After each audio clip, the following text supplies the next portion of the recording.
All right, so that was a lot on the gut microbiome. I couldn't help myself but share with you all the things that I think is important for you to understand and know. We're going to move on to the digestive system now. And as much as I plan to make this short and simple, I feel like there's just so much to know. And so bear with me. If it's too long, you can give me feedback. But if it's useful, let me know. So with the digestive system, this can get really fun too, right? The When you think of the digestive system, most of us think of just like what's going on in our gut. But really, the digestive system start before we even eat. So how many of you have had incidences where you look at food and you're salivating, right? And you could feel like your mouth is changing and you feel all the activation of enzymes being released in your mouth. Well, that is because the digestion start before you eat. Smelling, seeing, handling, cooking, or even thinking about food can trigger the activation of your salivary glands. And then you start to produce saliva so that all the enzymes in your saliva, like amylase, will start to go to work the moment you put food in your mouth. That is because the mouth is the mechanical function of digestion. And most of us have been conditioned to eat so fast, right? Because we're busy and then we don't really create enough time to chew our food, to sit down and actually enjoy our food. And so that process is called the cephalic portion of the digestive system, is to turn on the brain chemistry and getting your body ready to digest the food. Because it takes a lot of energy to digest food. That's why this process will start to bring blood flow to your gut, to your stomach, to your small intestine, so that you can start to turn it on. So that's why before you eat, instead of jumping right into it, you want to just take your time. And that's why the people who say prayers, who give thanks and gratitude before they eat, that's actually going to help them prepare tell the brain like, hey, I'm ready to eat, get my digestion system get ready. Now the vagus nerve, which is pretty much all that signaling go to the brain, it's going to send the signal to your vagus nerve that signal will travel down to your gut and tell your stomach, hey, start producing hydrochloric acid. Now hydrochloric acid is like bleach. It breaks, and its main function is to break down protein. And then you also start to stimulate the pancreas to produce digestive enzymes like lipase and amylase. And then your body will start to pick up producing insulin, so that the moment you have food coming in and all that food starts to get absorbed, insulin will be ready to tell your cells like, hey, we have a lot of sugar coming in. Open up the gate of the cell to let the sugar come in. Right. And this is where when you develop dysfunction, you're going to have insulin resistance, where your cells don't listen to the insulin anymore. Right. And then the gallbladder get ready to release bile, and bile is more in the function is to digest fat. It emulsify fat so that you can absorb your fat, your vitamin A, D, E, and K. Those are all fat-soluble vitamins that you need bile in order to absorb. You also release hormones like gastrin, which increases the hydrochloric acid production, and it also triggers motility. So it stimulates the small intestine to have that peristalsis motion that starts to move food along the way. And then this whole process will trigger your brain to release dopamine, but actually a lot of dopamine are produced in your gut. And this will tell us like, hey, I'm enjoying this. So our brain has a built-in system to make us want to eat, to make us enjoy food, because we need to enjoy food and want it and desire it for us to stay alive, right? So it's a pretty cool mechanism and built-in system that allows us to enjoy food. And that's why food is so critical for human beings. We use food as energy, but we also use food as connection. So that's why we want to eat with people, because it makes this whole digestive function work a lot better. And then food is also medicine, right? Now, medicine, how you view food, is that the dosing is what matters. When you consume something in moderate amount, it may not cause any issues. It's when you get too much of something, that's when that food can turn from medicine to toxin, right? And this is just a picture of how food gets processed through from the mouth to the anus. Now, the mechanical function of the mouth, the chewing, that is what's missing in modern society. Most of us rush to eat. We eat on the go, or we eat while we're working. I'm guilty of that. Med school, I'm eating, studying, doing other things. So I don't focus on eating and slowing down to chew my food. So most of you, this is a challenge. I want you to start paying attention to how many times you chew your food before you swallow. And when you swallow the food, pay attention to the texture. Is it full food that you're swallowing, or is it all like broken up and into small pieces, or even emulsify enough to where it's not even solid anymore? Now, that is where you want your food to be, is where you chew it enough to where it's no longer in large chunks. So the ideal is to chew your food between 30 to 50 times.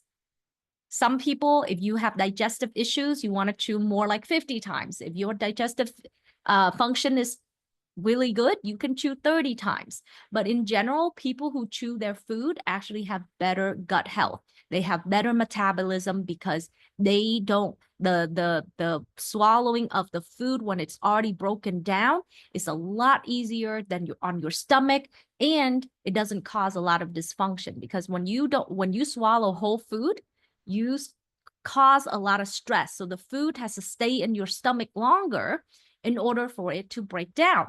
And this is why we need to understand the gut transit time. So once we consume food, we chew our food, right? Now, if you chew your food 50 times, I can tell you it takes a couple of minutes to do that. And I have tried over and over again to get to 60, but sometimes we just forget because we're not conditioned or trained to chew our food in that way. But I'm getting to about 30, 40 times, right? And that's good enough for me. And so it's important to understand how long food takes to move through your digestive tract, so you can better understand what might be taking place when you experience symptoms. So when food gets into the stomach after you chew your food, it takes about 1 to 4 hours for your stomach to digest all the protein. That's really all the stomach is going to do. And protein is the toughest to break down. So that makes sense that we have to break down protein first. But protein is also really important for functioning, because once you break down protein, they get broken down into peptides, and they get broken down into amino acids. The amino acids is the building blocks to everything in our body. We need amino acids to build muscle, to build protein, build neurotransmitters, hormones. So if you don't extract these amino acids correctly, you will have a lot of deficiencies and dysfunctions in how the rest of the body works. So why is it 1 to 4 hours? So I mentioned earlier, the more you chew your food, the faster the stomach is going to work. Now, if you eat food and it's not chewed up very well, guess what? It stays in your stomach longer. But what happens is that the acid in the stomach can ferment the food, causing the food to turn into alcohol. This is where eating late at night does not work. You cannot eat food within 3 hours of sleeping, because if you do, all the food in your stomach will become alcohol. This is why some people, when they wake up, they feel really drowsy, or they don't sleep well at night, because your body is trying to digest the food instead of going into deep sleep, where you go and where you turn on your liver to start detoxing. The brain also detoxes at night during deep sleep. So if you're busy digesting food at night, guess what? You can't detox your brain. It just doesn't work. This is why when you eat late, and I want you to challenge me, be skeptical. Eat a meal that is like at 8, 9, 10 o'clock, and then see how you feel the next day. Because you will see you're more sluggish, you're more tired, you just don't feel well, and you probably don't get good quality sleep. once the food travels from the stomach into the small intestine, right when it goes into the small intestine, this is where bile gets produced or released from the gallbladder. And that bile will neutralize the stomach acid that the food has been pretty much covered with. And that's why the bile is going to help you protect the small intestine from being damaged by the stomach acid that is basically covering the food that you consume. And so this neutralization will allow you to protect your small intestine from ulcers, because guess what? If the stomach acid can break down meat, it can break down your tissue. That's why this is so important for you to understand, right? And then once in the small intestine, this is where a lot of your nutrients get absorbed. Your B12, your iron, your B vitamins, all your nutrients gets absorbed in the small intestine. And there's 3 segments to the small intestine, and the nutrients get absorbed in different segments. And what you're going to see is that once it travels through the small intestine, another function about bile. So I was trying to think of like something else about bile. Bile has another function, which is to keep the small intestinal tract pretty sterile. There's only a certain amount of bacteria that can live in the small intestine.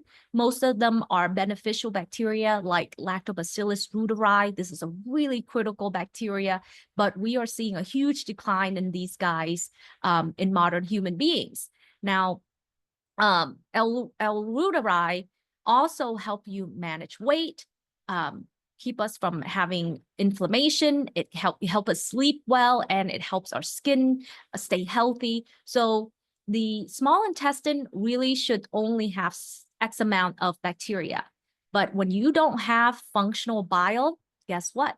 They are not killing off some of the bacteria that aren't supposed to grow there, that are sensitive to bile. So now you have a favorable condition for bacteria in the colon to start to migrate up into the small intestine and develop a condition called small intestinal bacteria overgrowth.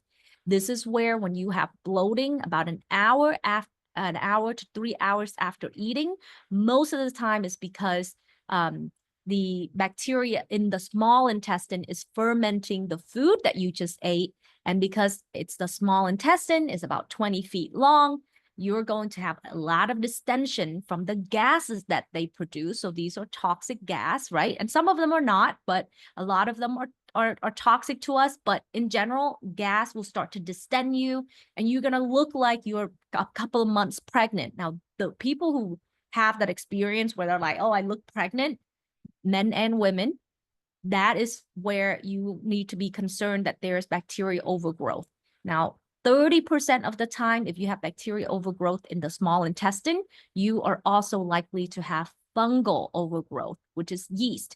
Now, yeast is part of the microbiome, but they become really problematic if you've had a lot of antibiotics in the past. And when I say a lot, it's like 2 to 5 times. Some of us are sensitive to antibiotics. So even just one time can really start to develop a lot of dysfunction in the gut for us. Now, once the food gets to the large intestine, it can be there between 10 to 60 hours. And this is where the variant in our genetics do play a role, but it's also due to certain, the nerve endings in our intestinal tract. They could be damaged, and sometimes you can have very poor peristaltic function, where that motion of smooth muscles being contracted to push stool forward. So if you're dealing with constipation, or if you don't have 1 to 2 bowel movements a day, that is sluggish bowel movements, right? So the total time of transit is between 14 to 48 hours. But I can tell you, it should be in the same day. If you eat something in the morning, you should poop it out that evening or the next morning. 24 hours is really the range that you want to be in to have a healthy microbiome, but also healthy digestive function. Anything that is more than 24 hours, even though it looks like it's normal, I would say that it's dysfunctional, because all of that stool that is sitting in your colon, the longer it sits in there, guess what? The more it gets reabsorbed back into your system, because the colon, most of the function in the colon is to absorb water, right? But if the stool sits in there longer than it's supposed to, you're going to have really dry stool. That's why you can have stool that are like log-like or pebbles. That means you're dehydrated, and you're not eating enough fiber, right? So that's why you get these constipation. But conventional medicine diagnosis of constipation is that if you don't have bowel movements for like days, but in function, if you look at function, it should be 1 day. Every day you should have a bowel movement. So understand that, and whatever you do, get yourself to have bowel movements every day. And that's going to be getting in enough water, half your body weight in water in ounces. So if you're 100 pounds, drink 50 ounces of water. Now, if you increase fiber, right? So if you currently don't eat a lot of fiber, and after this, you're going to start eating more fiber, you have to do it slowly because your body's not used to all that fiber. Then also you have to increase your water intake so that fiber, because fiber basically pull water out of your system. It can make you dehydrated. And so if you don't consume enough water, you're going to be constipated from consuming fiber. So increase your water by 24 to 36 ounces if you're going to start increasing fiber. And you want to give yourself some time to increase it a little bit at a time in increments so that you don't get side effects from increasing your fiber. All right, so with that, we are going to move towards the next module or the next video, which we will go over common upper GI dysfunctions. Thank you.